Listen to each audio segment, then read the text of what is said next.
Hello students, कैसे हैं आप सभी। आई होप आप सभी अच्छे होंगे, अपने घर पर सुरक्षित होंगे। मैं ज्योति आप सभी का स्वागत करती हूँ आपके अपने यूट्यूब चैनल चनवानी क्लासेस में, जहाँ पर हम पढ़ते हैं ग्रेजुएशन के लिए physics, chemistry and maths. And आज के इस क्लास में हम पढ़ेंगे बीएससी फोर्थ सेमेस्टर की फिजिक्स की सेकेंड बुक जो कि है बेसिक इलेक्ट्रॉनिक्स। एंड इसमें आज यूनिट फोर्थ स्टार्ट करेंगे जो कि है फाइबर ऑप्टिक्स। तो इसमें हम डिस्कस करेंगे फाइबर ऑप्टिक्स के बारे में। तो पहले जनरल वे में आप समझ लीजिए कि फाइबर ऑप्टिक्स होता क्या है, उसके बाद में टोटल इसका मीनिंग कि ये है क्या, किस लिए इसका यूज किया जाता है, क्या क्या इसका डायग्राम है, स्ट्रक्चर वगैरह सब कुछ टोटल जो यूनिट है वो हम कवर करेंगे। ठीक है, तो सबसे पहले बात करते हैं फाइबर ऑप्टिक्स आखिर है क्या। तो आपको भी पता है कि आजकल क्या हो रहा है कि मान लो एक इंसान यहाँ पे, दूसरा इंसान किसी भी अदर जगह पे कहीं पे भी है। तो पहले जमाने में क्या हुआ करता था कि पत्र वगैरह चलते थे, लेटर्स चलते थे। किसी को अगर कोई भी बात करनी है शेयर, तो क्या करते थे, वो लेटर देते थे। अब क्या हो रहा है कि हमारी जो कम्युनिकेशन हो रही है वो किसके थ्रू हो रही है, मोबाइल फोन्स हो गए, अच्छी अच्छी चीजें हम टीवी वगैरह पे देख पा रहे हैं। तो कम्युनिकेशन स्किल्स क्या हो गई, बहुत ही ज्यादा इंप्रूव हो गई। तो साइंटिस्ट जो थे उन्होंने पहले के जमाने में क्या हुआ करता था कि ऐसे कोई भी माध्यम नहीं थे जिनके थ्रू की एक इंसान अगर किसी अलग जगह पे और एक इंसान कहीं दूसरी जगह पे है तो वो दोनों एक ही समय पे आपस में जुड़ जाएं। क्या होता था कि अगर हमें कोई भी बात किसी भी रिलेटिव को पहुंचानी है, कहीं दूर पहुंचानी है, तो उसके लिए बहुत टाइम पहले एक लेटर लिखना पड़ता था, उसमें सारी बातें लिखनी पड़ती थी। लेकिन धीरे धीरे साइंटिस्ट ने जो थे, वैज्ञानिक जो थे, उन्होंने क्या की, खोजें की और एक माध्यम जिसको नाम दिया गया फाइबर ऑप्टिक्स, उसको क्या किया, इन्होंने आविष्कार किया, जिसके थ्रू क्या हुआ कि इसमें तीन लोग रहते हैं। कौन से, एक तो रहता है ट्रांसमीटर, यानी कि जो क्या करता है, अपनी बात को पहुंचाने की कोशिश करता है। बीच में होता है ट्रांसमिशन चैनल, जिसके थ्रू पहुंचाई जाती है बातें। और लास्ट में थर्ड पर्सन होता है रिसीवर, जो कि क्या करता है, इनको रिसीव करता है। फॉर एग्जाम्पल आपने फोन किया तो आप क्या हो गए, ट्रांसमीटर। जिस लाइन के थ्रू, एक बात बताइए, कॉल से दूसरे फोन पे एकदम कॉल चली गई, लेकिन इस बीच में क्या हुआ होगा, जो भी हमारा संचार का माध्यम है, जो केबल्स वगैरह है, जो लाइंस वगैरह बिछी हुई हैं, उनके थ्रू ही तो लाइंस कनेक्ट होकर के एक फोन से दूसरे फोन पे कॉल गई होगी। तो जो बीच का माध्यम है जिसके थ्रू वो कॉल जा रही है, उसको क्या बोलते हैं, ट्रांसमिशन चैनल बोलते हैं। और एक थर्ड पर्सन होगा जो कि क्या करेगा, उसको रिसीव करेगा, यानी कि एक ने कॉल की और एक ने उठाई। बीच में जो भी काम हुआ, जिन भी लाइंस के थ्रू वो बात पहुंची, जिन भी नेटवर्क्स के थ्रू, वो क्या हो गए, ट्रांसमिशन चैनल। तो अगर कोई पूछे फाइबर ऑप्टिक्स में कितने ऑब्जेक्ट्स होंगे, तीन होंगे। एक होगा ट्रांसमीटर जो कि अपनी बात को पहुंचाएगा, बीच में वर्क करेगा ट्रांसमिशन चैनल, और एक कौन होगा, रिसीवर, जो कि क्या करेगा, उसके द्वारा पहुंचाई गई बात को रिसीव करेगा। तो जो पहले जमाने में ऐसा नहीं होता, तो जो साइंटिस्ट थे उन्होंने बहुत सारी खोजें करी और उसके बाद में उन्होंने एक ऐसे माध्यम का आविष्कार किया जिसके थ्रू क्या कर सकते हैं, लोग दूर दूर रहकर भी आपस में जुड़ सकते हैं। तो उसी माध्यम को क्या कहा गया, फाइबर ऑप्टिक्स का नाम दिया गया। ठीक है, तो आपको इतना तो क्लियर हो गया होगा कि फाइबर ऑप्टिक्स के अंदर हम पढ़ने क्या वाले हैं, उन कम्युनिकेशन स्किल्स के बारे में पढ़ेंगे, नेटवर्क्स के बारे में पढ़ेंगे, जिनके थ्रू दो पर्संस क्या हो रहे हैं, आपस में कनेक्ट हो रहे हैं बहुत इजीली आजकल के टाइम में। ठीक है, तो वही सब बातें लिखी हुई है। तो सबसे पहले तो थोड़ा सा इंट्रो है फाइबर ऑप्टिक्स का, कि fibre optics is a technology related to transportation of optical energy, जिसको हम लाइट एनर्जी भी बोल सकते हैं, in guiding media specifically glass fibres. यानी कि जो फाइबर ऑप्टिक्स है वो एक कैसी टेक्नोलॉजी है जिसके थ्रू हम क्या कर सकते हैं, जो लाइट एनर्जी होती है, ऑप्टिकल एनर्जी होती है, उसके थ्रू जो भी मीडिया होती है, यानी कि संचार का जो भी माध्यम होता है, फाइबर ऑप्टिक्स एक ऐसी तकनीकी है, या फिर आप कह सकते हो संचारण का वह माध्यम है जिसके थ्रू क्या करते हैं, मीडिया से कनेक्ट हो पाते हैं। यानी कि अलग अलग जो पीपल है वो क्या कर पाते हैं, कनेक्ट हो पाते हैं। भाई मीडिया है, मीडिया के थ्रू हम क्या देख पाते हैं, टीवी है, फोन वगैरह है, कि कहीं पे कोई भी एक्टिविटी हो रही है हम घर पे बैठे हुए देख सकते हैं। तो ये किसके थ्रू पॉसिबल हो पा रहा है, फाइबर ऑप्टिक्स के थ्रू पॉसिबल हो पा रहा है। फाइबर ऑप्टिक्स में क्या होती है कि जो लाइट वेव्स होती है, इनकी फॉर्म में क्या होती है, लाइंस में जो भी एक्टिविटी होती है वो होती है, जिससे क्या मिलती है हमें, जो भी हम देखते हैं टीवी पे या फोन पे, कॉल्स वगैरह आती हैं, मैसेजेस वगैरह आते हैं, कुछ भी अदर एक्टिविटी हो जिसकी वजह से हम कनेक्ट हो पा रहे हैं, ये सभी किसके थ्रू हो पा रही है, फाइबर ऑप्टिक्स के थ्रू हो पा रही है। The guiding medium to light is called optical fibre. जो गाइडिंग मीडियम है किसके लिए, लाइट के लिए, यानी कि जो लाइट ट्रेवल कर रही है जिस मीडियम में, उसको क्या बोलते हैं हम, ऑप्टिकल फाइबर बोलते हैं। The communication through optical fibre is called as optical communication. जो कम्युनिकेशन किसके थ्रू हो रहा है, ऑप्टिकल फाइबर के थ्रू हो रहा है, उसको क्या बोलेंगे, ऑप्टिकल कम्युनिकेशन बोलेंगे। Nowadays most part of the world fiber optics is used to transmit video and digital data signals using light wave from one place to another place।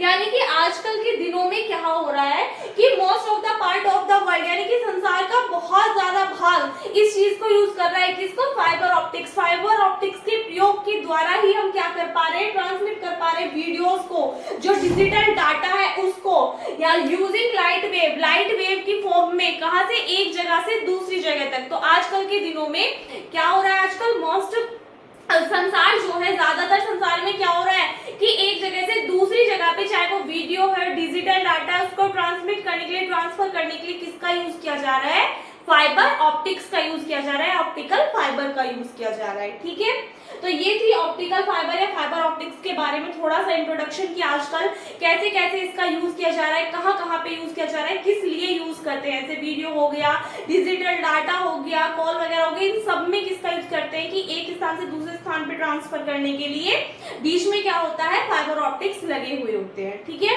इसके बाद में बात आती है स्ट्रक्चर की। इसमें आपसे क्वेश्चन पूछा जाएगा what is fibre optics.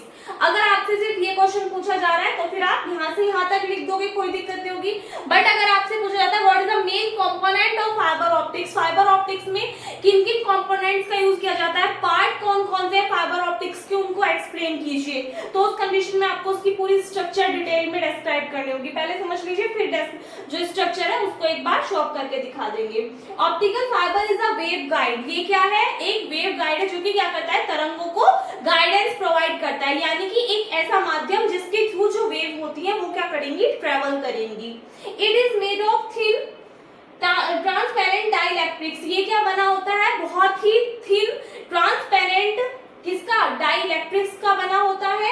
It's function is to guide visible and infrared light over the region. इसका कार्य क्या है, जो विजिबल और इंफ्रारेड लाइट होती है उनको एक वेव की फॉर्म में मतलब माध्यम प्रोवाइड कराना है, यानी कि जो इंफ्रारेड लाइट होंगी या फिर जो भी विजिबल लाइट होंगी वो क्या करेंगी, ट्रेवल करेंगी। तो उनको गाइडेंस प्रोवाइड कराना किसका काम है, ऑप्टिकल फाइबर का। इनके थ्रू ही लाइट की जो रेज है वो क्या करेंगी, ट्रेवल करेंगी। It consist of an inner cylinder which is made of glass called the core. यानी कि ये जो है कौन, फाइबर ऑप्टिक्स जो होगा, इसके अंदर क्या होगा, एक अंदर सिलेंडर होगा इसमें, जो कि किसका बना होगा, ग्लास का बना हुआ होगा, कांच का बना हुआ होगा, कॉल्ड द कोर, जिसको क्या बोलोगे, कोर बोलेंगे। The core carries light. तो ये जो कोर होगा इसके अंदर ही क्या होगी, लाइट्स होंगी। The core is surrounded by another cylindrical cell of lower refractive index called the cladding। यानी कि ये जो कोर है इस सराउंडेड बाय, ये चारों ओर से घिरी हुई होगी, किससे, अनदर सिलेंड्रिकल सेल, किसी अन्य सिलेंड्रिकल सेल से, ऑफ लोअर रिफ्रैक्टिव इंडेक्स, जिसका रिफ्रैक्टिव इंडेक्स क्या होगा, बहुत कम होगा, और उसको हम क्या बोलेंगे, क्लैडिंग बोलेंगे। यानी कि जो कोर होगी वो किसी अनदर सिलेंड्रिकल सेल से घिरी हुई होगी जिसका रिफ्रैक्टिव इंडेक्स बहुत कम होगा, और इस सिलेंड्रिकल सेल को क्या बोलेंगे, क्लैडिंग बोलेंगे। ठीक है, the cladding helps to keep the light within the core through the phenomena of total internal reflection. जो क्लैडिंग है वो हेल्प करती है किसको, लाइट को रखने में with in the core, core के साथ में, through the phenomena of total internal reflection. जो टोटल इंटरनल रिफ्लेक्शन है इसके जो फिनोमिना है, जो इसका मतलब आप एक तरीके से बोल सकते हो कि टोटल इंटरनल रिफ्लेक्शन का जो फिनोमेना है इसके थ्रू जो लाइट होती है उसको रखने में हेल्प करती है क्या, cladding. The core diameter can vary from about 5 micrometre to 100 micrometre. जो कोर का डायमीटर होगा वो कितना होगा, 5 माइक्रोमीटर से 100 माइक्रोमीटर तक हो सकता है। The cladding diameter is usually 125 micrometre. जो क्लैडिंग का डायमीटर होगा वो कितना होगा, 125 micrometre. For greater strength and protection of the fiber, a soft plastic coating is done whose diameter is about 250 micrometre. यानी कि ज्यादा बड़ी स्ट्रेंथ की और प्रोटेक्शन की अगर फाइबर चाहिए होगी तो उसके लिए प्लास्टिक की कोटिंग करनी पड़ेगी सिलेंड्रिकल सेल के ऊपर, जिसका जो डायमीटर होगा वो कितना होगा 250 माइक्रोमीटर होगा। तो ये क्या थी, स्ट्रक्चर थी किसकी, फाइबर ऑप्टिक्स की। एक बार स्ट्रक्चर आपको बना के बता रही हूँ, एक बार पहले यहाँ तक नोट कर लीजिए। सो देखिएगा यहाँ से आगे अगर हम इसके स्ट्रक्चर की बात करें तो जो जो लिखा वो ही इसके स्ट्रक्चर के अंदर है। देखो कैसे, हमने क्या कहा कि जो ऑप्टिकल फाइबर है वो क्या करता है, वेव गाइड है, ये एक प्रकार का, यानी कि जो वेव्स होती है उनको गाइडेंस प्रोवाइड करता है। ये किसका बना होता है, थिन ट्रांसपेरेंट डाइइलेक्ट्रिक्स का बना होता है ये। और इसका जो फंक्शन है वो क्या है कि जो विजिबल और इंफ्रारेड लाइट्स होती हैं उनको क्या करता है, ओवर अ रीजन, किसी भी रीजन में उनको क्या करता है, ये गाइड करता है। इसके अंदर क्या होती है, इनर सिलेंडर होता है जो कि किसका जो कि किसका बना होता है, ग्लास का, यानी कि कांच का बना होता है, जिसको हम क्या कहते हैं, कोर कहते हैं।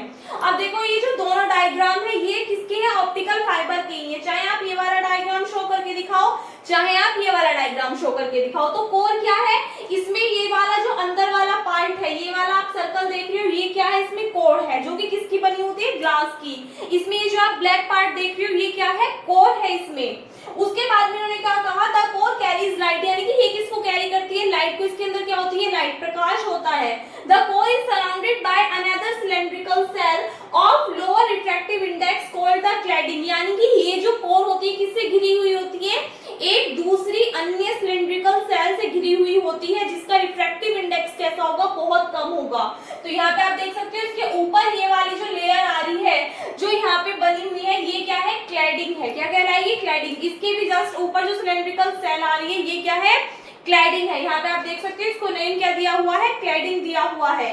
The cladding helps to keep the light within the core through the phenomena of total internal reflection. The core diameter can vary from about 5 micrometer से 100 माइक्रोमीटर, यानी कि जो कोर का डायमीटर होगा वो 5 माइक्रोमीटर से 100 माइक्रोमीटर तक हो सकता है।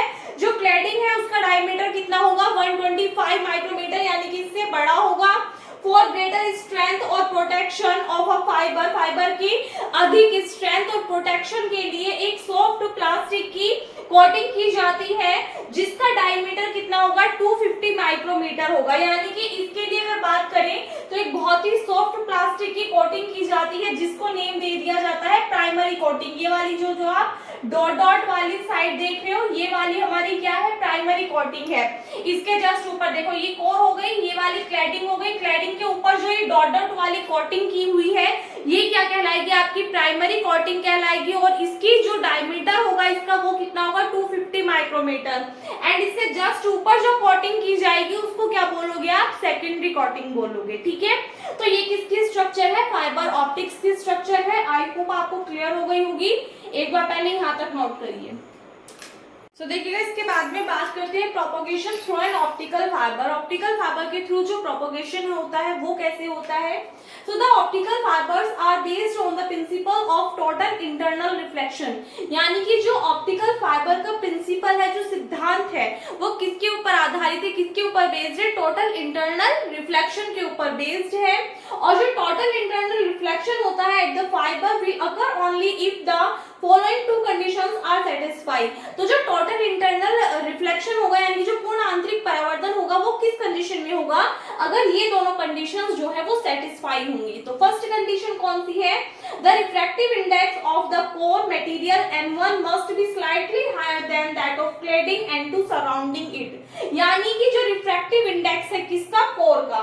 आपको डायग्राम में मैंने बताया था कि एक यहाँ पे हमारे पास में क्या था, ग्लास की बनी हुई थी, एक जो हमारे पास में सिलेंड्रिकल सेल थी जिसको हमने नाम दिया था कोर, एंड इसके ऊपर इसके चारों तरफ घिरा हुआ था, मतलब ये जो कोर थी किससे घिरी हुई थी, क्लैडिंग से घिरी हुई थी। तो क्या है फर्स्ट कंडीशन की जो रिफ्रैक्टिव इंडेक्स होगा कोर का जो रिफ्रैक्टिव इंडेक्स होगा मटेरियल जिसको हमने N1 माना है, वो कैसा होना चाहिए, स्लाइटली हायर, यानी कि ज्यादा होना चाहिए थोड़ा सा, किसके कंपैरिजन में, जो क्लैडिंग है N2 उसकी कंपैरिजन में जो कोर है उसका रिफ्रैक्टिव इंडेक्स कैसा होना चाहिए, ज्यादा होना चाहिए। फर्स्ट कंडीशन ये है।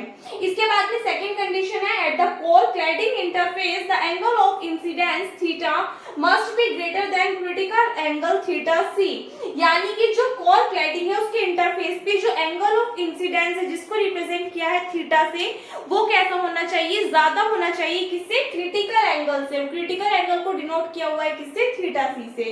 तो इस कंडीशन में अगर हम एंगल फाइंड आउट करें क्रिटिकल एंगल, तो साइन थीटा सी किसके इक्वल होगा, n2 अपॉन n1 के इक्वल होगा। ये फॉर्मूला आपको याद रखना है, ठीक है। तो टोटल इंटरनल रिफ्लेक्शन के लिए, पूर्ण आंतरिक परावर्तन के लिए ये दोनों कंडीशन होनी जरूरी है। क्या है कि जो कोर है, कोर का रिफ्रैक्टिव इंडेक्स ज्यादा होना चाहिए क्लैडिंग से, और जो क्रिटिकल एंगल है उससे ज्यादा होना चाहिए क्या, जो एंगल ऑफ इंसिडेंस है कोर और क्लैडिंग के इंटरफेस पे उससे, यानी कि जो कोर और क्लैडिंग का इंटरफेस है उस पे जो एंगल ऑफ इंसिडेंस है वो ज्यादा होना चाहिए किससे, क्रिटिकल एंगल से, ठीक है। ये दोनों कंडीशन सेटिस्फाई करेंगी तो क्या होगा, जो हमारा टोटल इंटरनल रिफ्लेक्शन है वो होगा, और उसी पे ही आधारित है क्या, propagation.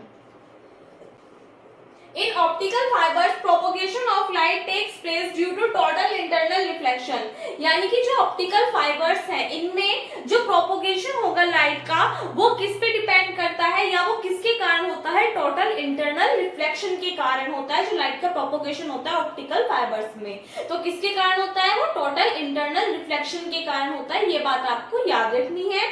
When light falls one end of the optical fire, यानी कि जब जो लाइट है वो ऑप्टिकल फाइबर के एक एंड पे डलेगी, एक एंड पे क्या डाला जाएगा, प्रकाश डाला जाएगा, it gets refracted into the fibre, तो वो क्या हो जाएगी, फाइबर से रिफ्रैक्टिव हो जाएगी, परावर्तित हो जाएगी। The refracted ray of light falls on the interface separating the fiber and coating an angle which is greater than the critical angle। तो इस कंडीशन में जो रिफ्रैक्टेड रे होगी लाइट की वो किसके ऊपर गिरेगी, इंटरफेस सेपरेटिंग द फाइबर, जो फाइबर का सेपरेटिंग इंटरफेस होगा उसके ऊपर, एंड कोटिंग एन एंगल, और एक एंगल को कोट कर देगी जो कि क्या होगा, बड़ा होगा किससे, क्रिटिकल एंगल से।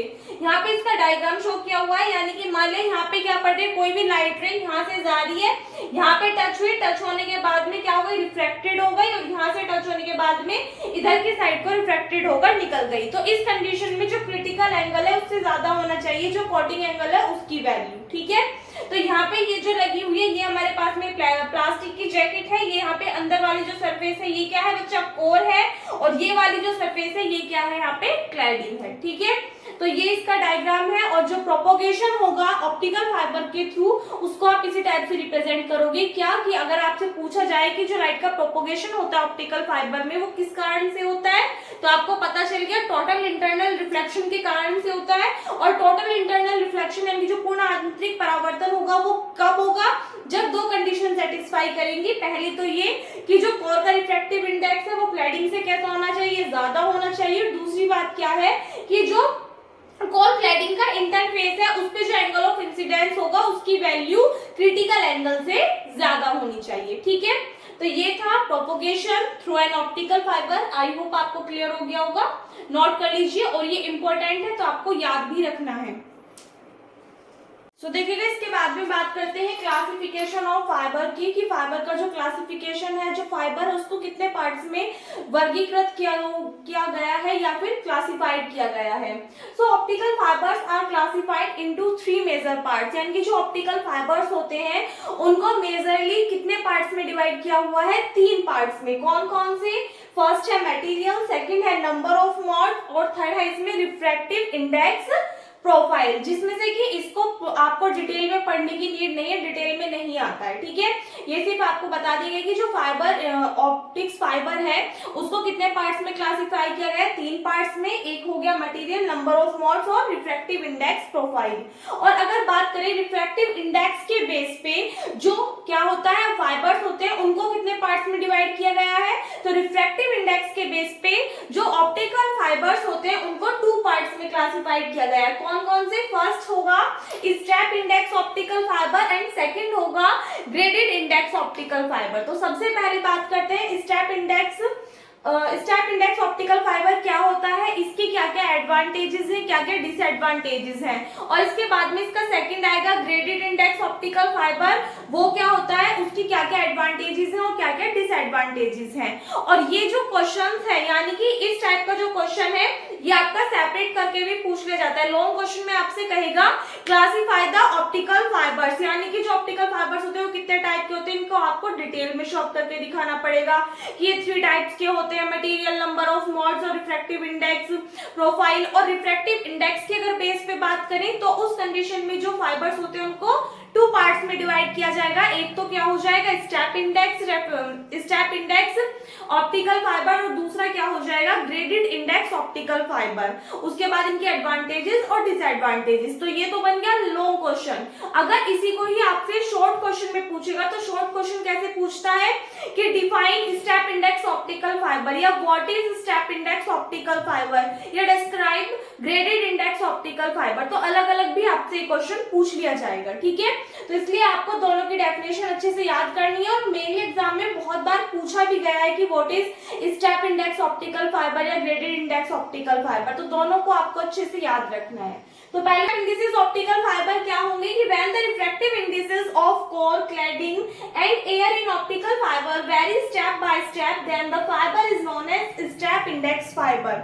यानी कि कहने का मतलब क्या है, क्या होगा स्टेप इंडेक्स ऑप्टिकल फाइबर कि जब कोर का, क्लैडिंग का और एयर का जो रिफ्रैक्टिव इंडिसेस है वो स्टेप बाय स्टेप वेरी करेगा, तो उस कंडीशन में जो फाइबर होगा उसको हम क्या बोलते हैं स्टेप इंडेक्स ऑप्टिकल फाइबर। यानी कि मान लिया पहले तो सबसे कम किसका हुआ, कोर का हो गया, फिर क्लैडिंग का उससे ज्यादा हो गया, फिर एयर का उससे ज्यादा हो गया, क्या रिफ्रैक्टिव इंडिसेस। तो अगर कोर के, क्लैडिंग के और एयर के refractive indices step by step very करेंगे, स्टेप बाय स्टेप लागू होंगे, तो उस कंडीशन में उस फाइबर को आप क्या बोलोगे स्टेप इंडेक्स ऑप्टिकल फाइबर। तो इस स्टेप से आप याद रख सकते हो कि इनके रिफ्रैक्टिव इंडिसेस क्या करने चाहिए, स्टेप बाय स्टेप वेरी करने चाहिए, ठीक है। So it is classified into 2 parts. अगर बात करें स्टेप इंडेक्स ऑप्टिकल फाइबर की, ये भी कितने पार्ट्स में डिवाइड किया हुआ है, 2 पार्ट्स में। फर्स्ट है step index single mode fibre और step index multi mode fibre, ठीक है। इसको डिटेल में पढ़ने की नीड नहीं है, बस इतना ही सफिशिएंट है। सो आई होप आपको क्लियर हो गया होगा क्या था स्टेप इंडेक्स ऑप्टिकल फाइबर, कि जब कोर के, क्लैडिंग के और एयर के refractive indices step by step very करें तो उस कंडीशन में फाइबर को स्टेप इंडेक्स ऑप्टिकल फाइबर बोलोगे, और इसको 2 पार्ट्स में डिवाइड किया जाएगा, step index single mode fibre और step index multi mode fibre, ठीक है। इसके बाद में बात करते हैं इसके क्या क्या एडवांटेजेस हैं, क्या क्या लाभ हैं। तो फर्स्ट है रिलेटिवली इजी टू मैन्युफैक्चर, यानी कि इसको मैन्युफैक्चर करना, बनाना क्या है बहुत ही इजी है। सेकंड है चीपर देन अदर टाइप्स, यानी कि ये दूसरों से क्या है बहुत ही सस्ता है, in a sense less expensive and less complex circuitry, यानी कि इसकी जो सर्किटरी है जिसको बनाने का खर्चा वगैरह वो क्या है बहुत ही ज्यादा कम है, और इसीलिए ये कैसा है बहुत ही ज्यादा सस्ता है दूसरों की तुलना में। थर्ड है लार्जर लेयर एनए। फोर्थ है इसमें they have longer lifetimes than laser diodes, यानी कि जो लेजर डायोड्स, लेजर डायोड्स की तुलना में जो इनका लाइफ टाइम होता है वो क्या होता है अधिक होता है, ज्यादा होता है, ये भी इसकी एडवांटेज है। और लास्ट है लार्जर डायमीटर, यानी कि इनका जो डायमीटर होगा, जो व्यास होगा वो क्या होगा बहुत ज्यादा होगा। कौन कौन सी है 5 इसकी एडवांटेजेस हैं। फर्स्ट है कि इसको बनाना, इसकी मैन्युफैक्चरिंग बहुत ही ज्यादा इजी है। सेकंड है दूसरों की तुलना में बहुत ही सस्ता है। थर्ड है कि ये कैसा है लार्जर लेयर रखता है। फोर्थ है they have longer lifetime than laser diodes, laser diodes की तुलना में इसका जो समय अंतराल होगा, जो कार्यकाल होगा वो कैसा होगा बहुत ही ज्यादा होगा। एंड फिफ्थ है लार्जर डायमीटर, यानी कि इसका जो व्यास होगा, जो डायमीटर होगा वो भी अधिक होगा, ठीक है। इसकी डिसएडवांटेजेस पढ़ेंगे और ग्रेडेड इंडेक्स फाइबर पढ़ेंगे। एक बार पहले यहां तक नोट कर लीजिए। तो देखिएगा इसके बाद में बात करते हैं कि जो स्टेप इंडेक्स ऑप्टिकल फाइबर है उसकी डिसएडवांटेजेस क्या क्या है। तो 3 डिसएडवांटेजेस है। फर्स्ट है इसमें लोअर बैंडविड्थ, यानी कि जो बैंडविड्थ होगी वो क्या होगी स्टेप इंडेक्स ऑप्टिकल फाइबर की बहुत कम होगी। हाई डिस्पर्जन पावर क्या होगी बहुत ही ज्यादा होगी। एंड स्मीयरिंग ऑफ सिग्नल पल्स, यानी कि जो सिग्नल पल्स होंगे उनके क्या होंगे धब्बे दिखाई देंगे, ठीक है। इसके बाद में बात करते हैं यूजेस की कि उनका यूज कहाँ पे किया जाता है। So they are widely used in data links which require low bandwidth. तो इनका यूज किस में किया जाता है, उन डाटा लिंक्स में यूज किया जाता है स्टेप इंडेक्स ऑप्टिकल फाइबर का जिनमें की जो बैंडविड्थ होती है वो क्या होगी बहुत कम बैंडविड्थ की आवश्यकता होगी। यानी कि जिन लाइंस में क्या होती है बहुत ही कम बैंडविड्थ की स्टेप इंडेक्स ऑप्टिकल फाइबर का यूज करते हैं, बिकॉज हमने इसकी डिसएडवांटेजेस में ऑलरेडी पढ़ लिया है कि जो बैंडविड्थ होगी इसकी वो क्या होगी, बहुत ही कम होगी। तो कम होगी इसलिए वो डाटा लिंक्स जिनमें कम बैंडविड्थ की क्या होती है, रिक्वायरमेंट होती है, वहां पे क्या किया जाता है, स्टेप इंडेक्स ऑप्टिकल फाइबर का यूज किया जाता है। ठीक है, इसके बाद में बात करते हैं ग्रेडेड इंडेक्स ऑप्टिकल फाइबर क्या होता है। ये भी वेरी मोस्ट इंपोर्टेंट क्वेश्चन है शॉर्ट के लिए भी, क्योंकि ये भी आपका शॉर्ट में भी पूछ लिया जाता है। बता दें मैंने आपको, अलग अलग शॉर्ट में भी ये पूछ लिया जाता है, स्टेप इंडेक्स भी और ग्रेडेड इंडेक्स भी। तो ग्रेडेड इंडेक्स ऑप्टिकल फाइबर क्या है कि if the core has a non uniform refractive index that gradually decreases from the centre towards the core cladding interface, the fiber is called a graded index fiber। तो जो core है, यदि core का जो refractive index है वो कैसा है, नॉन यूनिफॉर्म है, तो उस कंडीशन में वो क्या होगा, ग्रेजुअली डिक्रीजेस यानी कि घटेगा from the centre towards the core cladding interface, centre की ओर, किससे, कोर क्लेडिंग का जो इंटरफेस होगा उससे सेंटर की तरफ जो भी उसका नॉन यूनिफॉर्म रिफ्रैक्टिव इंडेक्स होगा वो क्या होगा, डिक्रीज होगा। तो ऐसे फाइबर को हम क्या बोलते हैं, ग्रेडेड इंडेक्स फाइबर बोलते हैं। ठीक है, इसमें the cladding has a uniform refractive index, यानी कि जो क्लेडिंग होगी वो कैसा रखेगी, रिफ्रैक्टिव इंडेक्स रखेगी, यूनिफॉर्म रिफ्रैक्टिव इंडेक्स रखेगी। बात करते हैं इसके एडवांटेजेस और डिसएडवांटेजेस की। तो एडवांटेजेस क्या क्या है इसकी, डिस्पर्जन इज लो, यानी कि बहुत कम डिस्पर्जन होगा, जबकि जो स्टेप इंडेक्स ऑप्टिकल फाइबर था उसमें क्या हो रहा था, हाई डिस्पर्जन था, तो उसकी वो क्या थी, कमी थी, और इसमें क्या है, इसकी खूबी की डिस्पर्जन क्या है, बहुत कम है। सेकंड है easy to couple with optical source, यानी कि ऑप्टिकल सोर्स के साथ में बहुत जल्दी जुड़ जाता है, कपल हो जाता है। थर्ड है bandwidth is greater than step index multimode fibre. या मैंने आपको बताया था कि जो स्टेप इंडेक्स फाइबर हो, स्टेप इंडेक्स ऑप्टिकल फाइबर है, उसको कितने पार्ट्स में डिवाइड किया गया था, 2 पार्ट्स में। एक तो था step index single mode fibre और एक था step index multi mode fibre.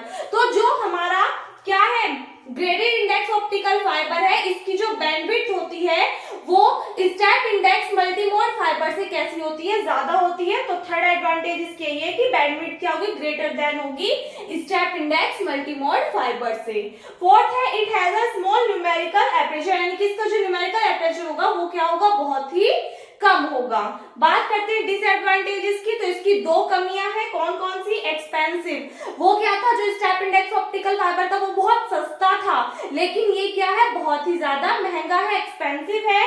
Second है वेरी डिफिकल्ट टू मैन्युफैक्चर, यानी कि इसकी जो मैन्युफैक्चरिंग है, जो बनाना है वो क्या है, बहुत ही ज्यादा कॉस्टली है, तो ये क्या है, बहुत ही महंगा है।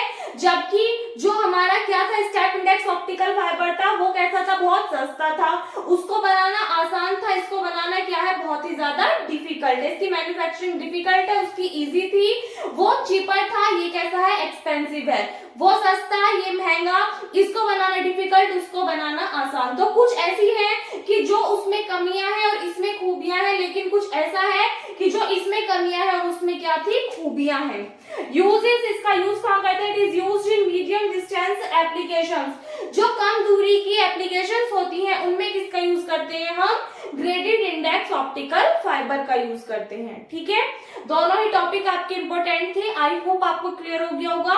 एंड बच्चा इस यूनिट में जितना भी आपको कराया जाएगा टोटल एग्जाम के पॉइंट ऑफ व्यू से कराया जाएगा, जो भी आपसे क्वेश्चंस एग्जाम में पूछे जा सकते हैं, तो इसलिए जितना भी कराया जा रहा है वो अपना सभी कुछ आपको अच्छे से कवर अप करके चलना है, कुछ भी स्किप नहीं करना है।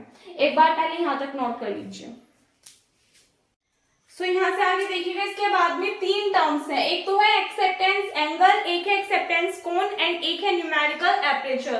तो तीनों टर्म्स आपसे वेरी शॉर्ट में हो सकता है अलग अलग पूछ ली जाए, या फिर एक शॉर्ट क्वेश्चन या लॉन्ग क्वेश्चन के अंदर आपसे कह दे कि right a short note on this, तो आपको नीचे तीनों टर्म्स दे दे। तो तीनों ही टर्म्स आपको ध्यान रखनी है कि एक्सेप्टेंस एंगल क्या होता है, एक्सेप्टेंस कोण क्या होता है और न्यूमेरिकल एपर्चर क्या होगा। ठीक है, तो सबसे पहले बात करते हैं एंगल ऑफ एक्सेप्टेंस क्या होता है। So the angle of incident of light on the core for which The angle of incidence on the core cladding interface equal to the critical angle is known as the angle of acceptance, यानी कि वो angle of incidence यानी कि वो आपतित कोण किसके लिए, लाइट का मान लिया कोई भी एक सरफेस है, किसी भी लाइट सोर्स से क्या आ रही है, लाइट आ रही है उस सरफेस पे, तो लाइट जो आ रही है इस वाली सरफेस पे, तो जो एंगल ऑफ इंसिडेंस है यानी कि जो भी आपतित कोण बनेगा, लाइट रे यहाँ पे आई तो वो क्या करेगी, इस वाली सरफेस से कोई ना कोई एंगल बनाएगी, तो ये जो एंगल है, ये जो इंसिडेंट एंगल है किस पर, कोर पर, फॉर विच, जिसके लिए जो एंगल ऑफ इंसिडेंट है कोर क्लेडिंग की सरफेस पे वो क्या होना चाहिए, क्रिटिकल एंगल के इक्वल होना चाहिए। अगर कोर क्लेडिंग की सरफेस पे जो एंगल ऑफ इंसिडेंट है वो क्या है, क्रिटिकल एंगल के इक्वल है, तो उसको हम क्या बोलेंगे, एंगल ऑफ एक्सेप्टेंस बोलेंगे। आई बात समझ में, क्या बोला कि जो कोर क्लेडिंग इंटरफेस है उस पे जो एंगल ऑफ इंसिडेंट है अगर वो क्रिटिकल एंगल के इक्वल है तो उसको हम क्या बोलेंगे, एंगल ऑफ एक्सेप्टेंस बोलेंगे। ठीक है, इसके बाद में बात करते हैं एक्सेप्टेंस कोण क्या होगा, कि अ कोण within which all the raise incident will be collected and propagated through the fiber is known as acceptance कोण, यानी कि वो कोण जिसके लिए जो भी इंसिडेंट रेज है, जितनी भी रेज आ रही है वो क्या हो रही है, कलेक्टेड हो रही है, इकट्ठी हो रही है और प्रोपोगेट हो रही है थ्रू द फाइबर के थ्रू, तो उसको ही हम क्या बोलते हैं, उस एंगल को, उस कोण को क्या बोलेंगे हम, एक्सेप्टेंस कोण बोलेंगे। ठीक है, क्या कहा कि वो कोण जिसके थ्रू जो भी प्रोपोगेटिंग या फिर इंसिडेंट रेज है सारी की सारी वो क्या हो रही है, कलेक्ट हो रही है, प्रोपोगेट हो रही है, उस कोण को क्या बोलते हैं, एक्सेप्टेंस कोण बोलते हैं। ठीक है, या फिर आप अपने माइंड में याद रखने के लिए एक तरीके से ऐसे भी याद रख सकते हो कि जो भी इंसिडेंट रे है, जो भी आपतित किरण है वो क्या हो रही है, कलेक्टेड हो रही है, प्रोपोगेट हो रही है जिस भी कोण के जिस भी फाइबर के थ्रू जिस कोण पर, तो उस कोण को हम क्या बोलेंगे, एक्सेप्टेंस कोण बोलेंगे। ठीक है, लास्ट आता है न्यूमेरिकल एपर्चर। क्या है कि numerical aperture determines the light gathering ability of the fibre, यानी कि एक फाइबर के अंदर लाइट को गैदरिंग करने की यानी कि इकट्ठा करने की जो एबिलिटी है उसको ही क्या बोलते हैं, न्यूमेरिकल एपर्चर। क्या है, किसी फाइबर के अंदर लाइट को इकट्ठा करने की जो एबिलिटी है, जो योग्यता है, उसको क्या बोलते हैं हम, न्यूमेरिकल एपर्चर से फाइंड आउट करते हैं, डिफाइन करते हैं। So it is a measure of the amount of light, यानी कि ये क्या है, उस लाइट का मेजरमेंट है that can be accepted by the fibre, जो कि फाइबर के द्वारा एक्सेप्ट की जा रही है। फर्स्ट लाइन में हमने ये बात बोली थी कि मान लिया क्या है, कोई भी एक ऑप्टिकल फाइबर है उसके द्वारा जो भी लाइट एक्सेप्ट की जा रही है, इकट्ठी की जा रही है, उसका जो मेजरमेंट करते हैं वो किसके थ्रू करते हैं, न्यूमेरिकल एपर्चर के थ्रू करते हैं। तो हम इसको ऐसे भी डिफाइन कर सकते हैं कि ये क्या है, मापन है उस लाइट की मात्रा का, उस प्रकाश की मात्रा का जो कि किसी भी फाइबर के द्वारा इकट्ठी की जाती है, एक्सेप्ट की जाती है। It is also called as figure of merit of optical fibre, इसको हम क्या बोल सकते हैं, ऑप्टिकल फाइबर की फिगर ऑफ मेरिट भी बोल सकते हैं। It may also be evaluated in terms of relative refractive index difference, यानी कि इसको जो हम इवैल्यूएट करते हैं, कैलकुलेट करते हैं न्यूमेरिकल एपर्चर को, उसको हम किसके रिलेटिव क्या कर सकते हैं, फाइंड आउट कर सकते हैं, रिफ्रैक्टिव इंडेक्स डिफरेंस के थ्रू भी मेजर कर सकते हैं, फाइंड आउट कर सकते हैं। अभी आपको पता तो चलिए न्यूमेरिकल एपर्चर में हम करते क्या है, फाइबर के थ्रू जो भी लाइट एक्सेप्ट हो रही है उसको मेजर करते हैं कि कितनी लाइट किसी भी फाइबर के द्वारा एक्सेप्ट की गई है, कलेक्ट की गई है।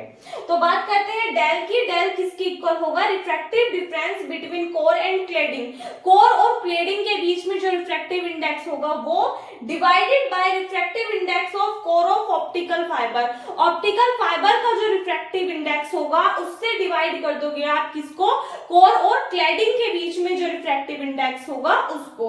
सो मान लिया कि कोर और क्लेडिंग के बीच में अगर हम मान ले बच्चा कि जो क्लेडिंग है, क्लेडिंग का रिफ्रैक्टिव इंडेक्स हमने मान लिया N2 है और कोर का मान लिया हमने क्या है, N1 है, तो कोर और क्लेडिंग के बीच में जो रिफ्रैक्टिव इंडेक्स का डिफरेंस होगा वो क्या होगा, N2 minus N1 minus N2 होगा।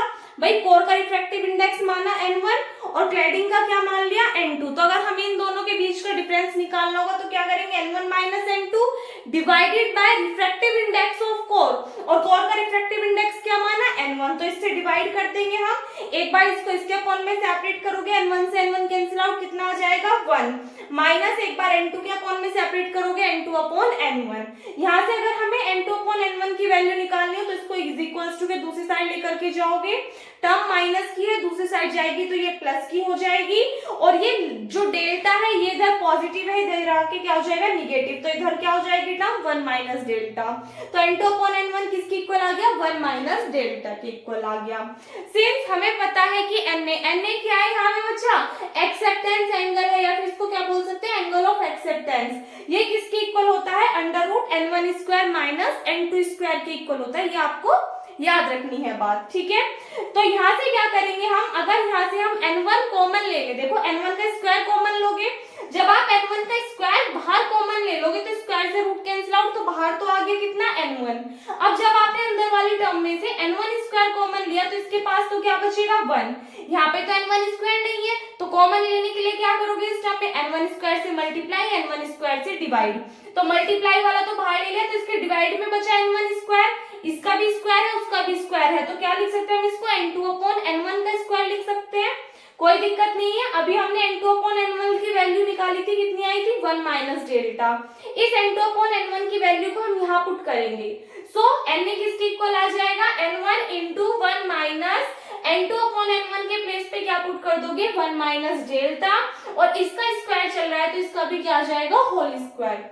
यहाँ पे आप देखोगे फॉर्मूला बन रहा है किसका a माइनस बी के होल स्क्वायर का, तो a माइनस बी का होल स्क्वायर का फॉर्मूला क्या होता है a square plus B square minus 2ab, तो a का स्क्वायर करोगे 1 का स्क्वायर करोगे 1, सो 1 माइनस 1 कैंसिल आउट हो जाएगा, प्लस बी स्क्वायर, लैम्डा का स्क्वायर करोगे डेल्टा का स्क्वायर करोगे डेल्टा स्क्वायर हो जाएगा, वो भी कैसा प्लस का, और प्लस माइनस क्या हो जाएगा माइनस, तो माइनस के डेल्टा स्क्वायर हो जाएगी टर्म, फिर क्या होता है माइनस की 2ab, तो 2a की वैल्यू है 1 और डेल्टा, तो यहाँ से हमारे पास में टर्म आ जाएगी 2 डेल्टा, वो भी कैसे माइनस के, और माइनस माइनस क्या हो जाएगा प्लस, तो प्लस के 2 डेल्टा माइनस डेल्टा स्क्वायर, ठीक है।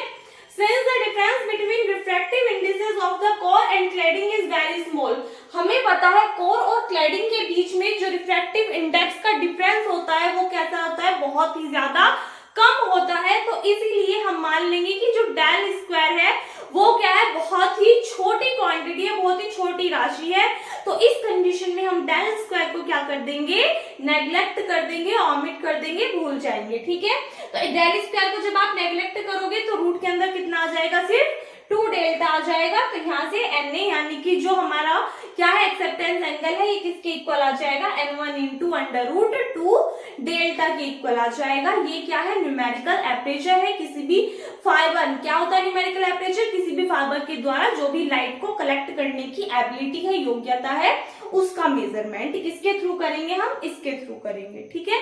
तो ये हमारी 3 टर्म्स थे, एक्सेप्टेंस एंगल, एक्सेप्टेंस कोण and numerical aperture. I hope आपको क्लियर हो गई होगी, और न्यूमेरिकल एपरेचर भी आपका वेरी मोस्ट इंपोर्टेंट है, तीनों ही टर्म आपको याद रखनी है अच्छे से। एक बार पहले यहाँ तक नोट कर लीजिए फिर आगे करेंगे। देखिएगा इसके बाद में बात करते हैं फाइबर लॉसेस की, कि जो फाइबर लॉसेस होता है वो कितने टाइप्स के होते हैं। तो फाइबर लॉसेस 3 टाइप्स के होते हैं, फर्स्ट है एब्जॉर्प्शन लॉसेस, सेकंड है स्कैटरिंग लॉसेस, और थर्ड है इसमें ज्योमेट्री लॉसेस, या फिर इसको हम बेंडिंग लॉसेस भी बोल देते हैं। तो सबसे पहले बात करते हैं कि एब्जॉर्प्शन लॉसेस क्या है, कि absorption is the most prominent factor causing the attenuation of optical fiber, यानी कि जो absorption है ये क्या है बहुत ही ज्यादा most prominent factor है, किसके लिए attenuation of optical fiber के लिए, यानी कि optical fiber में जो attenuation होता है उसके लिए जो सबसे ज्यादा मतलब प्रभावित, एक तरीके से आप कह सकते हो प्रभाव डालने वाला जो कारक है वो क्या है एब्जॉर्प्शन है।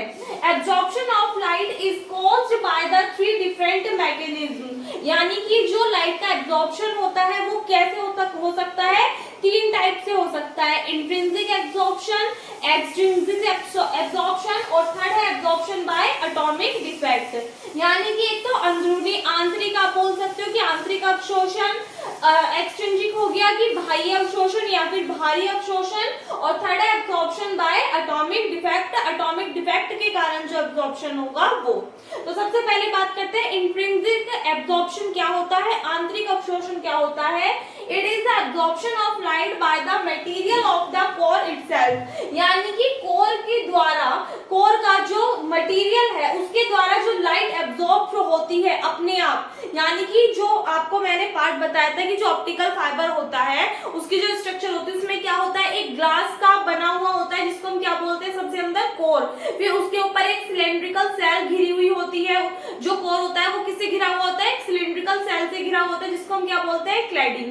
तो कोर के द्वारा जो भी लाइट एब्जॉर्ब होगी उसको हम क्या बोलते हैं, इंट्रिंसिक एब्जॉर्प्शन बोलते हैं। कोर के द्वारा इटसेल्फ, अपने आप, जो सिर्फ कोर ही अवशोषित करेगी जिस प्रकाश को, उसको हम क्या बोलते हैं, एब्जॉर्प्शन ऑफ लाइट बोलते हैं, सॉरी इंट्रिंसिक एब्जॉर्प्शन बोलते हैं। ये चीज लिखी हुई है कि it is the absorption of light by the material of the core itself, यानी कि जो कोर, जो पदार्थ है उसके द्वारा जो स्वयं लाइट का अवशोषण होता है, जो प्रकाश का अवशोषण होता है, उसको हम इंट्रिंसिक एब्जॉर्प्शन बोलते हैं। उसके बाद में नेक्स्ट आता है एक्सट्रिंसिक एब्जॉर्प्शन। क्या होगा, the presence of impurities in the fibre material is a major source of loss in practical fibres, यानी कि जो इम्प्योरिटीज होती हैं किसी भी फाइबर मटेरियल के अंदर, तो वो क्या है, मेजर सोर्स है, बहुत ही बड़ा स्रोत है किसका, लॉस इन प्रैक्टिकल फाइबर्स। जो प्रैक्टिकल फाइबर में लॉस होता है उसका सबसे बड़ा स्रोत क्या है, उसके अंदर जो इम्प्योरिटीज होती हैं, जो अशुद्धियां विद्यमान होती हैं वो।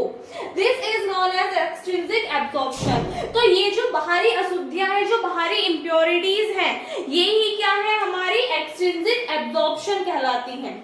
थर्ड है एब्जॉर्प्शन बाय एटॉमिक डिफेक्ट।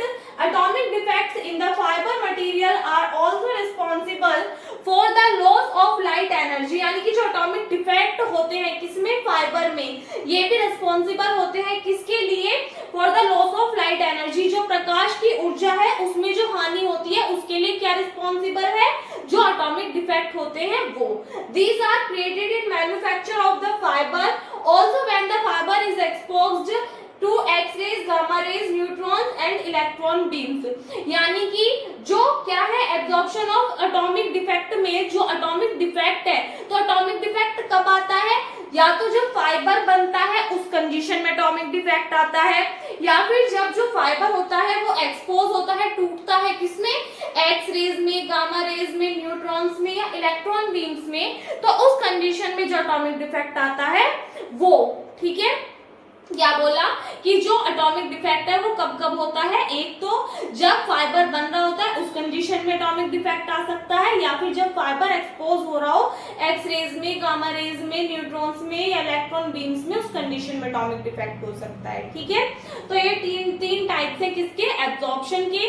इसके बाद में बात करेंगे स्कैटरिंग लॉसेस क्या है। ये तो एब्जॉर्प्शन लॉसेस के लिए थे कि एब्जॉर्प्शन जो लॉस होगा वो तीन टाइप से हो सकता है, इंट्रिंसिक, यानी कि जब कोर के द्वारा क्या किया गया हो, प्रकाश अवशोषित किया गया हो उस कंडीशन में, एक्सट्रिंसिक बाह्य, यानी कि जब क्या हो, इम्प्योरिटीज हो तब, या फिर जब एटॉमिक डिफेक्ट हो उस कंडीशन में। ठीक है, तो इतना एक बार नोट कर लीजिए, उसके बाद में ये वाले दोनों लॉसेस पढ़ेंगे। सो देखिएगा, इसके बाद में बात करते हैं स्कैटरिंग लॉसेस और बैंडिंग लॉसेस की। तो स्कैटरिंग लॉसेस क्या होता है, it is the loss of optical energy due to imperfections in the fibre, यानी कि ये लॉस क्या होता है, किसके कारण होता है, ऑप्टिकल एनर्जी का ये लॉस होता है किसके कारण, जो फाइबर में इम्परफेक्शंस पाए जाते हैं, यानी कि जो इम्प्योरिटीज, या फिर आप एक तरीके से बोल सकते हो जो भी उसमें मिस्टेक्स या फिर परफेक्टनेस नहीं पाई जाती, जो भी उसके अंदर कमियां होती हैं, उन कमियों के कारण क्या लॉस मिलता है, हमें स्कैटरिंग लॉस मिलता है। यानी कि किसी भी फाइबर में अगर किसी भी प्रकार की कोई कमी पाई जाएगी तो उस कंडीशन में क्या होगा, वहां पर स्कैटरिंग लॉस पाया जाएगा। During the formation of fibre, यानी कि फाइबर के बनने के समय impurities are frozen into the glass, जब भी कोई फाइबर बनाया जाता है तो उस कंडीशन में जो इम्प्योरिटीज होती हैं, जो अशुद्धियां होती हैं, वो क्या हो जाती हैं, ग्लास पर जम जाती हैं। These becomes a source of reflection, जो कि किसका स्रोत बन जाती है, रिफ्लेक्शन का सोर्स बन जाती है, रिफ्लेक्शन का सोर्स बन जाती है। So the light is scattered in all directions and causes the loss of optical power in the forward direction. So the light is scattered in all the direction, जिससे कि जो प्रकाश होता है वो क्या हो जाता है, चारों तरफ फैल जाता है, and causes the loss of optical power, जो कि किसका कारण बनता है, ऑप्टिकल पावर में जो कमी आती है उसका कारण बनता है in the forward direction. Forward direction में जो भी ऑप्टिकल पावर में कमी आती है उसका कारण बनता है। The loss is known as Rayleigh scattering loss, और इस लॉस को किस नाम से जाना जाता है? रेले स्कैटरिंग लॉस के नाम से जाना जाता है। एक बार दोबारा से समझ लीजिए स्कैटरिंग लॉस क्या है कि it is the loss of optical energy. ये किसका लॉस है? ऑप्टिकल एनर्जी का, यानी कि जो ऑप्टिकल ऊर्जा, जो ऑप्टिकल एनर्जी है उसमें जो कमी होती है, किसके कारण? फाइबर में जो इम्परफेक्शंस होते हैं उसके कारण जो कमी पाई जाती है उसको ही हम क्या बोलते हैं? स्कैटरिंग लॉस बोलते हैं। जब किसी भी फाइबर का फॉर्मेशन होता है, यानी कि जब भी कोई फाइबर बनाया जाता है तो उस कंडीशन में जो अशुद्धियां होती हैं, जो इम्प्योरिटीज होती हैं, वो क्या हो जाती है? ग्लास पर जम जाती हैं, फ्रोजन हो जाती हैं, जिससे कि ये किसका कारण बन जाती है? रिफ्लेक्शंस का कारण बन जाती है। और इस कंडीशन में क्या होता है कि जो लाइट होती है वो चारों तरफ क्या हो जाती है? फैल जाती है। जब लाइट चारों तरफ फैल जाएगी तो जो ऑप्टिकल पावर है फॉरवर्ड डायरेक्शन में उसमें क्या आ जाएगी? कमी आ जाएगी। और इस ऑप्टिकल पावर में जो कमी आएगी उसको ही हम क्या बोलते हैं? स्कैटरिंग लॉस बोलते हैं। ठीक है, आई होप समझ में आ गया होगा। इसके बाद में नेक्स्ट पॉइंट आता है बेंडिंग लॉस। बेंडिंग लॉस क्या होता है? These losses occur due to bends present is the fiber structure. These are of two types. यहाँ पे इन होगा, एक बार ठीक कर लेना, due to bends present in the fibre structure. यानी कि ये लॉस किसके कारण होते हैं? जो बेंडिंग लॉसेस होते हैं जब फाइबर के स्ट्रक्चर में क्या हो? बेंड्स प्रेजेंट हो, और वो भी कितने? टू टाइप्स के। यानी कि ये वाला जो बेंडिंग लॉस है ये कब होगा? कि अगर फाइबर के स्ट्रक्चर में ये दो प्रकार के लॉस पाए जाएंगे। कौन कौन से? एक तो होगा इसमें माइक्रो बेंडिंग लॉस और सेकंड होगा macro bending loss. Micro bending loss और मैक्रो बेंडिंग लॉस होते क्या है? तो माइक्रो बेंडिंग लॉस क्या होगा कि these losses occur due to manufacturing. ये लॉस किसके कब होते हैं? जब क्या होता है? कोई भी फाइबर बनाया जाता है उस कंडीशन में। In manufacturing process the core surface has small variations in shape which are not visible with the naked eye. यानी कि जब भी किसी फाइबर को बनाया जाता है तो उस कंडीशन में जो कोर की सरफेस होती है, जो कोर की सतह होती है उसमें क्या होता है? बहुत ही थोड़ा सा वेरिएशन पाया जाता है। किसमें? कोर की सतह में, जो कि आंखों के द्वारा डायरेक्टली नहीं देखा जा सकता। और इसी कारण क्या होता है? यहाँ पर माइक्रो बेंडिंग लॉस आ जाता है। क्या? जब भी कोई भी फाइबर बनाया जाता है, कोई भी फाइबर की मैन्युफैक्चरिंग हो रही होती है तो उस विधि में, उस कंडीशन में, उस प्रोसेस में किसी भी कोर की सरफेस पे जो थोड़ा सा क्या पाया जाएगा? वेरिएशन पाया जाएगा, इधर उधर पाया जाएगा, तो उस कंडीशन में वो चीज क्या होती? आंखों के द्वारा डायरेक्टली दिखाई नहीं देगी, और इसी को ही क्या बोलते हैं? माइक्रो बेंडिंग लॉस बोलते हैं। ये यहाँ पे स्ट्रक्चर दिखाई हुई है। ये वाली जो आ रही है सरफेस, ये क्या है? कोर है। अपर सरफेस क्या है? यहाँ पे क्लैडिंग है। अगर आप यहाँ पे देखोगे, यहाँ से लाइट रे चली, यहाँ पे ऐसे ऐसे टच होके आ रही है, तो यहाँ से क्या हो रही है? वाली रेज बाहर निकल रही है, तो इसलिए क्या कहलाई? आपकी स्कैपिंग रेज, यानी कि जो बाहर की तरफ निकल रही है किरणें। और यहाँ पे क्या पाया जाएगा? माइक्रोस्कोपिक बेंडिंग पाई जाएगी, माइक्रो बेंडिंग लॉस पाया जाएगा। ठीक है, इसके बाद में नेक्स्ट आता है मैक्रो बेंडिंग लॉस। क्या है? These losses occur when the radius of curvature of bend is greater than fiber diameter। यानी कि जो मैक्रो बेंडिंग लॉस है वो कब पाया जाएगा? अगर जो बेंड की रेडियस ऑफ कर्वेचर है वो बड़ी होगी, ग्रेटर होगी, किससे? फाइबर के डायमीटर से। अगर फाइबर के डायमीटर से बेंड की रेडियस ऑफ कर्वेचर ज्यादा हो जाएगी तो उस कंडीशन में क्या होगा? मैक्रो बेंडिंग लॉस होगा। When a fiber cable, this situation arises when a fiber cable turns in a corner। और ये सिचुएशन कब पाई जाती है? कब मतलब अराइज होती है? जब जो फाइबर केबल है वो किस में बदल जाती है? कॉर्नर में बदल जाती है। उस कंडीशन में क्या होता है? मैक्रो बेंडिंग लॉस होता है। इसकी स्ट्रक्चर आप यहाँ पे देख सकते हैं। ये कोर है, ये क्लैडिंग है। इसकी स्ट्रक्चर कुछ इस टाइप से बनेगी। यहाँ पे लास्ट में कॉर्नर मिलेगा। ये एक रेज इस टाइप से जाएगी और बाहर की तरफ निकल जाएगी, तो इसको स्कैपिंग रेज कहेंगे। और यहाँ पे ये जो कंडीशन है क्या कहलाएगी? मैक्रो बेंडिंग लॉस कहलाएगी। ठीक है, स्कैटरिंग लॉस क्या था कि इसमें क्या हो रही थी, जो ऑप्टिकल पावर है उसमें कमी आ रही थी, तो उसको क्या बोलेंगे, स्कैटरिंग लॉस बोलेंगे। ये कब होगी, जब भी फाइबर में क्या पाया जाएगा, इम्परफेक्शन पाया जाएगा, उस कंडीशन में क्या मिलेगा आपको, स्कैटरिंग लॉस होगा उस कंडीशन में। दूसरी बात क्या है, जब भी कोई फाइबर बनाया जाता है तो उसमें जो इम्प्योरिटीज होती है वो ग्लास पर जम जाती है, जो कि किसका कारण बनती है, रिफ्लेक्शन का कारण बनती है, जिसकी वजह से सभी जो लाइट्स हैं वो क्या हो जाती है, लाइट रेज चारों तरफ फैल जाती हैं, और इस कंडीशन में क्या होता है, जो ऑप्टिकल पावर है उसमें कमी आ जाती है। तो ऑप्टिकल पावर में कमी आने को ही क्या बोलते हैं, स्कैटरिंग लॉस बोलते हैं। फिर नेक्स्ट था बेंडिंग लॉस। बेंडिंग लॉस कब होता है कि ये फाइबर के स्ट्रक्चर में किसके कारण पाया जाता है, किसके कारण उपस्थित होता है, बैंड्स के कारण। और ये कितने टाइप से होता है, 2 टाइप से। फर्स्ट है इसमें माइक्रो बेंडिंग लॉस, और सेकंड है मैक्रो बेंडिंग लॉस। तो माइक्रो बेंडिंग लॉस क्या होगा, ये लॉस कब पाया जाता है, जब कोई भी फाइबर मैन्युफैक्चर होता है, बनाया जाता है, तो उस कंडीशन में जो कोर की सरफेस है उसमें क्या पाया जाएगा, बहुत ही कम, बहुत ही स्मॉल वेरिएशन पाया जाएगा, जिसको हम क्या बोलते हैं, माइक्रो बेंडिंग लॉस बोलते हैं। नेक्स्ट है मैक्रो बेंडिंग लॉस, जब बैंड की रेडियस ऑफ कर्वेचर बड़ी हो जाएगी किससे, फाइबर के डायमीटर से, उस कंडीशन में क्या होगा, मैक्रो बेंडिंग लॉस पाया जाएगा। ठीक है, दोनों ही टर्म्स इंपॉर्टेंट थी, आई होप आपको समझ में आ गई होंगी। बहुत देर हो गई, थोड़ा सा और बचा है इस यूनिट में, 1-2 टॉपिक उसके बाद में कंप्लीट हो जाएगी। ठीक है, एक बार पहले यहाँ तक नोट कर लीजिए। तो इसमें नेक्स्ट पॉइंट देखिएगा क्या है, डिस्पर्जन। डिस्पर्जन का अगर हम नॉर्मल लैंग्वेज में बात करें तो डिस्पर्जन का मतलब क्या होता है, फैलाव, फैलना।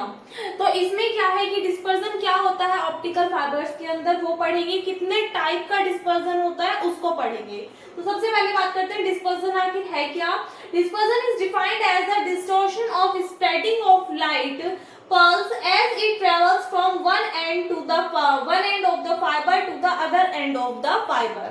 क्या कहा इन्होंने कि जो डिस्पर्जन है उसको हम कैसे डिफाइन कर सकते हैं कि जो लाइट का फैलना, जो लाइट पल्स होती है, उनका जो फैलाव है किसमें, जब भी ट्रेवल करती है किसी भी फाइबर के एक एंड से लेके दूसरे एंड तक, जब भी लाइट जो होती है ट्रेवल करती है, तो उस कंडीशन में जो लाइट का फैलाव है उसको ही क्या बोलते हैं, डिस्पर्जन बोलते हैं। या फिर आप इसको दूसरी लैंग्वेज में कैसे डिफाइन कर सकते हो कि व्हेन एन ऑप्टिकल सिग्नल और pulse is sent into the fibre, यानी कि जब भी कोई भी ऑप्टिकल फाइबर या कोई भी ऑप्टिकल सिग्नल या पल्स किसी भी फाइबर में भेजी जाएगी, तो उस कंडीशन में जो पल्स होगी स्प्रेड और broaden as it propagates through the fibre. तो जब वो किसी भी फाइबर के अंदर प्रोपोगेट होगी तो उस कंडीशन में क्या होगी, वो फैल जाएगी। यानी कि कोई भी फाइबर है, किसी भी फाइबर में, मैंने आपको चैप्टर की स्टार्टिंग में बताया था कि एक क्या होता है, ट्रांसमीटर होता है, ट्रांसमिशन चैनल होता है, और एक क्या होता है, रिसीवर। यानी कि ट्रांसमीटर ने कॉल किया तो उस कंडीशन में क्या होगा कि जो भी किसी भी फोन से फोन मिलाएगा तो बीच में क्या होगा, ट्रांसमिशन चैनल। क्या होता है ट्रांसमिशन चैनल, यानी कि जो ऑप्टिकल फाइबर्स लगे होते हैं उनमें क्या होती है, लाइट वेव ट्रेवल करती है और तब वो किसके पास पहुंचते हैं, रिसीवर के पास पहुंचते हैं। तो यही बात कही गई है कि किसी भी फाइबर के अंदर जब क्या करेंगे, हम जो ऑप्टिकल लाइट होगी उसको क्या करेंगे, भेजेंगे, तो उस कंडीशन में वो क्या हो जाएंगी, स्प्रेड हो जाएंगी, फैल जाएंगी। और जब वो लाइट, जो लाइट रे है वो क्या होंगी, प्रोपोगेट होंगी फाइबर के अंदर, तो क्या होंगी, वो फैल जाएंगी। This phenomena is known as dispersion, और इस फिनोमिना को ही, इस घटना को ही क्या बोलते हैं, डिस्पर्जन बोलते हैं। ठीक है, बात करते हैं कितने टाइप का होगा, 3 टाइप का होगा। इंटरमोडल डिस्पर्जन, सेकंड है मटेरियल डिस्पर्जन, जिसको स्पेक्ट्रल डिस्पर्जन भी बोल देते हैं, एंड लास्ट है वेव गाइड डिस्पर्जन। तो पहले बात करते हैं इंटरमोडल डिस्पर्जन आखिर क्या होता है। Model dispersion does not exist in a single mode fibres, यानी कि जो मॉडल डिस्पर्जन है वो सिंगल मोड फाइबर्स में एग्जिस्ट नहीं करता है, but it is a dominant source in multi mode fibres. लेकिन ये डोमिनेंट सोर्स है किसके लिए, मल्टी मोड फाइबर्स के लिए। तो एक तो ऑब्जेक्टिव वालों को इस चीज का ध्यान रखना है क्या, कि जो इंटरमोडल डिस्पर्जन है वो क्या है, वो जो सिंगल वो होते हैं, सिंगल मोड फाइबर्स होते हैं उनमें तो एग्जिस्ट नहीं करता, लेकिन जो मल्टी मोड फाइबर्स होते हैं उनके लिए क्या है, डोमिनेंट सोर्स है।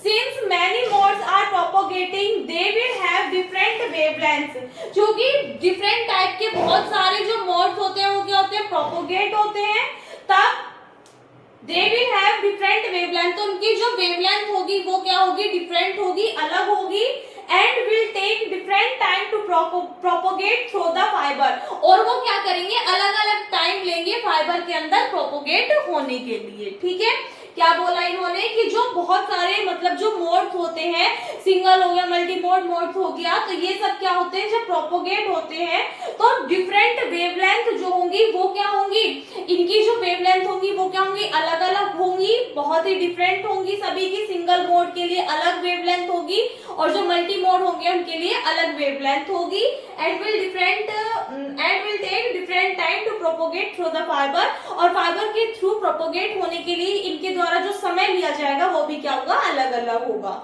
ठीक है, क्या बात कहेगी, जो अलग अलग मोड्स होते हैं उनकी वेवलेंथ भी अलग अलग होगी, और प्रोपोगेट होने के लिए जो टाइम है वो भी क्या होगा, डिफरेंट होगा, अलग अलग होगा। ठीक है, सेकेंड आते हैं मटेरियल डिस्पर्शन, या फिर इसको क्या बोल सकते हो आप, स्पेक्ट्रल डिस्पर्जन भी बोल सकते हो। ये क्या होता है कि when different components of input pulse travel with different wavelength, यानी कि जब इनपुट पल्स के डिफरेंट अलग अलग जो कंपोनेंट्स होते हैं वो ट्रेवल करते हैं अलग अलग वेवलेंथ के साथ में, तो they travel with different velocities, और डिफरेंट वेलोसिटी के साथ में इनसाइड द फाइबर के अंदर, सो द पल्स ब्रॉडेन्स, तो जो पल्स होती है वो क्या होती है, फैल जाती है। This is known as material dispersion, और इसको क्या बोलते हैं, मटेरियल डिस्पर्जन बोलते हैं।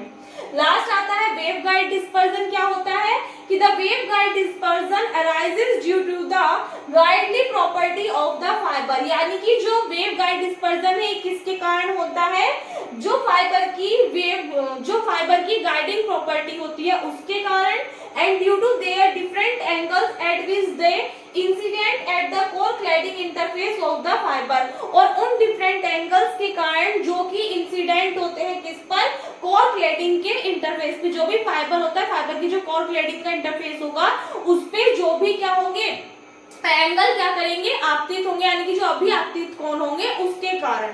ठीक है, तो ये तीन टाइप के क्या होते हैं, डिस्पर्जन होते हैं। कौन सा, फर्स्ट था इंटरमोडल, सेकंड था मटेरियल, और लास्ट है वेवगाइड डिस्पर्जन। ठीक है, आई होप आपको समझ में आ गया होगा। एक लास्ट टॉपिक इसमें बचा है, application of optical fibre. Optical fibre की क्या क्या एप्लीकेशन है, क्या क्या अवधारणाएं हैं वो पढ़ेंगे, एंड देन यूनिट कंप्लीट हो जाएगी। एक बार पहले यहाँ तक नोट कर लीजिए। सो इसमें लास्ट पॉइंट देखिएगा क्या है, एप्लीकेशंस ऑफ ऑप्टिकल फाइबर, यानी कि ऑप्टिकल फाइबर के क्या क्या अनुप्रयोग है वो। तो इसमें टोटल 6 लिखाए हैं मैंने, इतने ही सफिशिएंट है। तो सबसे पहले फर्स्ट क्या है, as fibre communication has large bandwidth, यानी कि जो फाइबर कम्युनिकेशन होता है उसकी बैंडविड्थ क्या होती है, ज्यादा होती है। The system is capable of handling a large number of channels, जिससे कि जो सिस्टम होता है वो कैपेबल हो जाता है, योग्य हो जाता है अधिक मात्रा में चैनल्स को हैंडल करने के लिए। ठीक है, सेकेंड है the fibre optical system is widely used in defence services because high privacy is maintained, यानी कि जो फाइबर ऑप्टिकल सिस्टम है इसका ज्यादातर यूज किसमें किया जाता है, जो डिफेंस सर्विसेज होती हैं उनमें यूज किया जाता है प्राइवेसी को मेंटेन रखने के लिए, यानी कि जो सोल्जर्स वगैरह होते हैं, जो भी डिफेंस में मतलब वर्क होता है वहां पे क्या करते हैं, ऑप्टिकल फाइबर सिस्टम का यूज करते हैं। आपने देखा होगा कि हाथ में रिमोट होता है कि यहाँ से बात की और दूसरे सोल्जर के पास में पहुंच गई आवाज की हाँ यहाँ से ऐसे हो रहा है वैसे हो रहा है, फिल्मों में देखा होगा आपने। तो क्या होता है कि इस कंडीशन में यानी कि डिफेंस में जो भी होता है वहां पर सबसे ज्यादा यूज किया जाता है किसका, फाइबर ऑप्टिकल सिस्टम का, जिससे कि प्राइवेसी को क्या रखा जाए, मेंटेन रखा जाए। थर्ड है fibre system are particularly suitable for transmission of digital data as that generated by computers, computers के द्वारा जो डाटा जनरेट होता है उसको ट्रांसमिट करने के लिए, उसको भेजने के लिए भी किसका यूज किया जाता है, फाइबर सिस्टम का यूज किया जाता है, जिसके थ्रू जो भी कंप्यूटर का डाटा वगैरह है वो इजीली क्या किया जा सके, दूसरे में सेंड किया जा सके। ठीक है, फोर्थ है the military applications include communications, command and control links on ships and aircraft, data links for satellite earth stations, यानी कि जो मिलिट्री की एप्लीकेशंस होती हैं उसमें जिनमें क्या क्या इंक्लूड होता है, कम्युनिकेशन बातचीत, कमांड हो गया, कंट्रोल लिंक्स हो गए शिप्स के, या फिर आप कह सकते हो एयरक्राफ्ट की जो डाटा लिंक्स होंगी वो, या फिर अर्थ कम्युनिकेशंस की जो सैटेलाइट होती है उन सभी के लिए किसका यूज किया जाता है, फाइबर ऑप्टिकल सिस्टम का ही यूज किया जाता है। फिफ्थ है it is used for signalling purposes, यानी कि सिग्नलिंग पर्पस के लिए, उद्देश्य के लिए भी किसका यूज किया जाता है, फाइबर ऑप्टिकल सिस्टम का यूज किया जाता है।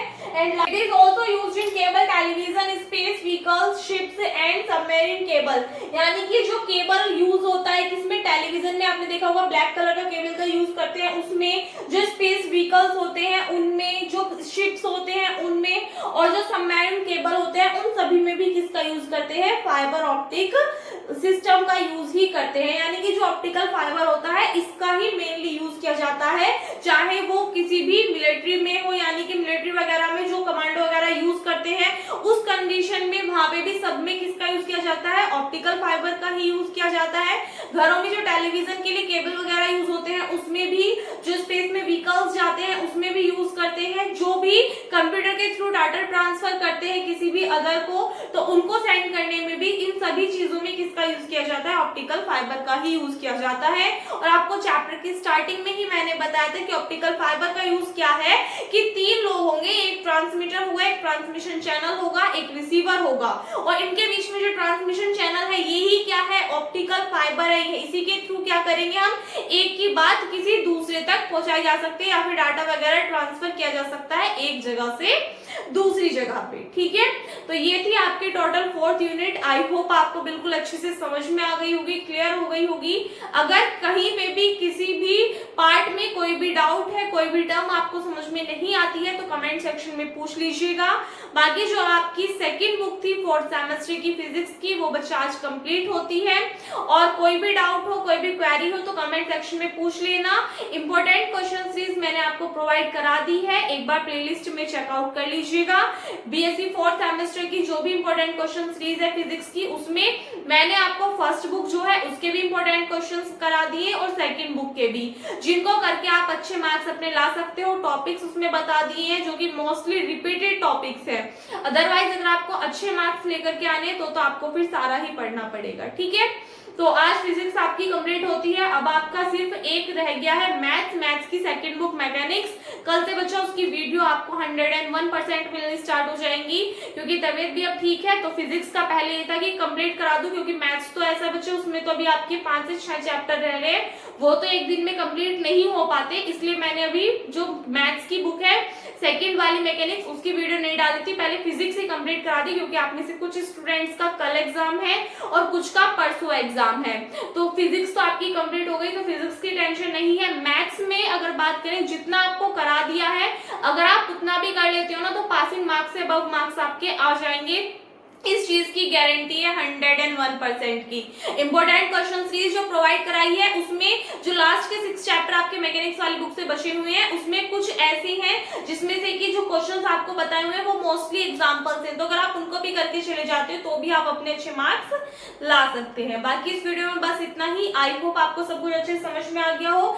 अगर आपको नोट्स चाहिए हिंदी या इंग्लिश लैंग्वेज में फिजिक्स के, तो उस कंडीशन में आप इस वाले कॉन्टेक्ट नंबर पे व्हाट्सएप मैसेज कर सकते हैं 9389897616। इस वाले व्हाट्सएप नंबर पे आपको मैसेज करना होगा अपना नेम, सेमेस्टर किस सेमेस्टर में हो आप, और सब्जेक्ट किस सब्जेक्ट के चाहिए। अगर आपको फिजिक्स के चाहिए तो 98 रुपीज कंप्लीट कोर्स की कॉस्ट होगी, जिसमें आपको हिंदी और इंग्लिश दोनों लैंग्वेजेस में नोट्स मिलेंगे।